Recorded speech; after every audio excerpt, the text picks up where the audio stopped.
Hello সব্বাইকে, তোমরা সবাই কেমন আছো? আশা করছি অনেক ভালো আছো। আর আমি অনেক অনেক ভালো আছি, তার সাথে অনেক খুশিও আছি।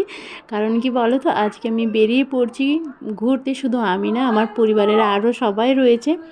তো চলো সবাই মিলে বেরিয়ে যাচ্ছি কোথায় জানো? দীঘা। হ্যাঁ, একদমই ঠিক, দীঘা। একদম কম খরচে, খুবই সামনে। তো আমার বাড়িটা যেহেতু পশ্চিম মেদিনীপুর ঘাটাল, তো ওই দিকটাতে তো রেল স্টেশন নেই। তো সেই কারণে আমি চলে এসেছি পাঁশকুড়া। তো পাঁশকুড়া আমার বাড়ি থেকে 12-13 কিলোমিটার হবে। তো আমি সঠিক জানি না, যাই হোক। ট্রেন তো চলে এসেছে, তারপর উঠে ট্রেন ছেড়েও দিয়েছে, রওনা দিলাম। তো কতক্ষণে পৌঁছাবো, বেশ কিছুটা টাইম নেয়। আর হ্যাঁ, আমরা আজই যাচ্ছি, আজই চলে আসবো, এরকম প্ল্যানিং নিয়েই যাচ্ছি। তবে দেখো, ট্রেনের ভাড়াটা দেখতে গেলে হিসাব মতো আমার মনে হয়েছে যেটা যে ভালো, স্বাভাবিক, সবাই যেতে পারবে। তো 30 টাকা করে নিয়েছে প্রত্যেকের মাথা পিছু।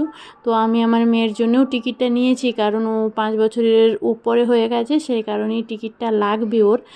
তো যাই হোক, এটাই তো নিয়ম, তাই নিলাম। আর ওই দীঘাতে নামার পর ওখানে কিন্তু টিটি চেক করবে, তো সেটাও জানি, সেই কারণেই নিয়ে নিলাম। আর বাইরের প্রাকৃতিক সৌন্দর্য দেখতে দেখতে ট্রেনের মধ্যে খাবার দাবার খেতে খেতে আমরা পৌঁছে যাব ঠিক একটা সময়, সেই অপেক্ষাতেই রয়েছি। ঠিক আছে, হ্যাঁ, শুধু আমার পরিবারের মানে শাশুড়ি মা এসেছে, তো আরও একজন পিসি শাশুড়ি, আর তার সাথে আমার যা, ভাসুর, বাচ্চারা 3 জন সবাই এসেছে। ঠিক আছে, তো আমি একটু রিস্ক নিয়ে দেখছিলাম আর কি, পড়ে টড়ে যাব বলে ভয়ে তাই চলে এসেছি। তো যাই হোক, চলো ফাইনালি পৌঁছে গেছি। আর এই মন্দিরের চূড়াটা দেখে মনটা এত এত খুশি হয়ে গেছে, কি বলবো ভাই, বলার মতো না। ঠিক আছে, তো আমি এর আগেও এসেছি, তখন মন্দির ছিল না, আর এখন মন্দির হয়েছে, এই নিয়ে দ্বিতীয়বার এসেছি। তো চলো দীঘায় নেমে পড়েছি, এটাই তো লাস্ট স্টপেজ, এরপর কিন্তু আর যায় না, তারপর আবার ব্যাকে চলে যাবে গাড়ি, এরকমই তো সিস্টেম। ঠিক আছে, তো যাই হোক, তোমরা অনেকেই জানো, তো আমি বেশি বকবক করছি হয়তো। আসলে কি বলো তো, আনন্দে, হ্যাঁ, আর কিছুই না, অনেকটাই খুশি। তো যাই হোক, আমার বর কিন্তু আসতেই পারেনি, কারণ তার অনেক কাজের চাপ, সেই কারণে বাদ বাকি আমরা সবাই এসেছি। আজকে তো কিছুটা মজা করবই, সাথে মন্দিরও দেখব, এই আশা নিয়েই এসেছি। তো দেখা যাক কতটা কী করতে পারি। আর এখানে বাচ্চারা আমাদের থেকে আরও বেশি খুশি। তার কারণটা কি বলো তো, ওরা কখনোই দেখেনি সমুদ্র, সেই কারণে ওরা বলছিল যে সমুদ্রটা কীরকম হয়, এইসব বিষয়ে নানান কিছু জিজ্ঞাসা করছিল। ঠিক আছে, তো চলে আসো, তোমাদেরকে আমি নিজে তো দেখবো, সাথে তোমরা দেখেছো নিশ্চয়ই অনেকেই, তাও আমি একটু দেখিয়ে দিচ্ছি। আমি তর সামলাতে না পেরে ছুটে ছুটে এসেছি, আর এসে দেখছি এখানে ভাই জলেই জল, মানে সম্ভবত এটা জোয়ারের টাইম হবে, কারণ কি এত দূরে জল উঠে আসছে এই যে একদম পায়ের কাছে। আর সেই কারণে ওই যে মানে এখানে যারা গার্ড দেয়, পুলিশ বা ওই জাতীয়, শুধুই ওনারা হরেন দিচ্ছে যে আমাদেরকে এখান থেকে সরে যেতে, মানে ডেঞ্জার চলছে এখন এই মুহূর্তে, এখানে প্রচণ্ড জল। তো বাই চান্স পড়ে গিয়ে যদি কারোর আঘাত খায় তো বড় সড়ো বিপদ হয়ে যাবে, সেই কারণে। আর আমি বাচ্চাটার হাত ছাড়ছিলাম না বলে ও ভীষণ ছটফট করছিল, বলছিল আমার হাতটা একবার শুধু ছাড়ো। আমি ভয়ে ছাড়তে পারিনি, আমি বলছি না, যাই হয়ে যাক হাতটা ছাড়া সম্ভব নয়। সেই কারণে আমি ওকে জোর জবরদস্তি ধরে রেখেছি। ও বিরক্ত হচ্ছিল, তাও আমি ধরে রেখেছি, কিচ্ছু করার নেই। এতটাই জল, এইভাবে এই যে জলটার মধ্যে এরা নাচানাচি করছে, বাই চান্স যদি হড়কে চলে যায়। আর এই যে এটা দেখেছো না, এটা প্রচণ্ড হড়কা, মানে জল যাওয়া আসার কারণে। তো যাই হোক, জলটা এখন বেশি, সেই জন্যে চলে এসেছি মন্দিরে। আর মন্দিরটা জাস্ট ওয়াও, মানে কিছু বলার মতো না। আমি যদিও পুরী কখনোই যাইনি, ঠিক আছে, তো একবার যাওয়ার ইচ্ছে রয়েছে, তো পুরী যাইনি তো কি হয়েছে, এখানে তো এসেছি। আর এটা অনেক কম কিছু নয়, হ্যাঁ, দীঘা। তো এখানে মন্দিরে ভিডিও করতে দিল না, ঠিক আছে, তো সেই কারণে ভিডিওটা বন্ধ করতে হলো। যাই হোক, এগুলো বাইরের। তো অনেক সুন্দর আর অনেক বড় এরিয়া নিয়ে। তো তোমরা যদি কেউ চাও কিন্তু চলে আসতেই পারো, একদম সামান্য কম খরচে।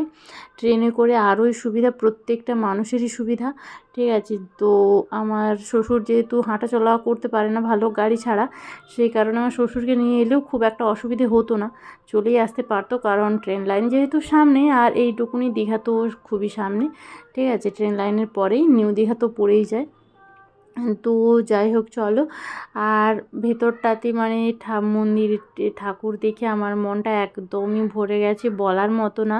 জগন্নাথ, সুভদ্রা, বলরাম তিনজনকে দেখেই মানে কি বলবো, কোনো ভাষা পাচ্ছিলাম না। আর কি বলো তো একটা কথা, ভেতরে তো ভিডিও করতে দিচ্ছিল না, তো অসুবিধে নেই, একদিকে ভালোই হয়েছে, কারণ সবাই আসবে দেখবে, এটা যেমন একটা সুবিধে, তার সাথে আর একটা সুবিধে রয়েছে যে মন দিয়ে ঠাকুরটাকে প্রণাম আমরা করতে পারবো বা করব, ঠিক আছে। কারণ একটা হাতে ফোন থাকলে একটা অস্বস্তি, ভিডিও করবে না, ঠাকুরের প্রতি মন থাকে না, ঠিক আছে। তো এটা আমার মনে হলো পার্সোনালি, সেই জন্যই বললাম।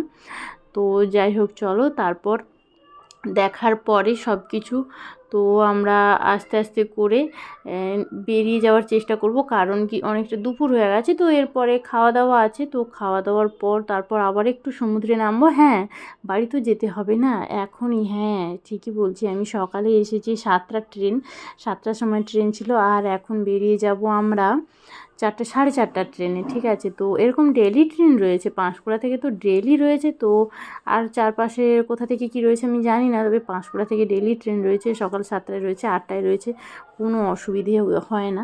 তো যে কেউ আসতেই পারে। আর এই যে আমরা মাছ ভাত নিয়ে নিয়েছি, তো আর আমাদেরকে মানে ওখানে কিছুজন তিলক সেবা করে দিয়েছিল, তো সেটাই হয়তো একটু মানে তোমরা দেখতে পাচ্ছ, আমরা বাড়ি থেকে কিন্তু করে আসিনি। তো যাই হোক চলো, এখানে চলে আসার পরে মানে দেখছি যে জলটা কিছুটা নেমেছে, তো তারপর মানুষজনকে নামতে দিচ্ছে, সেই কারণে আমিও ভাবলাম চলো একটু নামা যাক। আর আমার বর আসেনি, যেহেতু আমি একা এসেছি, তাও আমি ভয় ভয় করছিলাম, প্রথমটা একটু বসেই ছিলাম এখানে, যে জলটা আমার কাছে আসছে বাস এইটুকুই। তবে আমার যা ভাসুর ওরা চলে গেছে, মা সেও চলে গেছে, তো ফাইনালি আমি একটু সাহস করে চলে এলাম। এই যে দেখো, তো মনটা ভালো লাগলো। আর আমার বাচ্চাটাও রয়েছে, মেয়েটা, তো ওকে নিয়ে একটু মজা করব, সেই মানে সেই উদ্দেশ্য নিয়েই আসা, ঠিক আছে। তো ওর ঠাম্মির সাথে ওরা দাঁড়িয়ে রয়েছে, ঠাম্মি সামলাতেই পারছে না ওদেরকে, ওদের অবস্থা এমনই। তো যাই হোক চলো, আমি আমি একটু ওকে নিয়ে ঘুরিয়ে মানে একটু মজা করাবো, তারপর বাড়ি তো চলে যাব।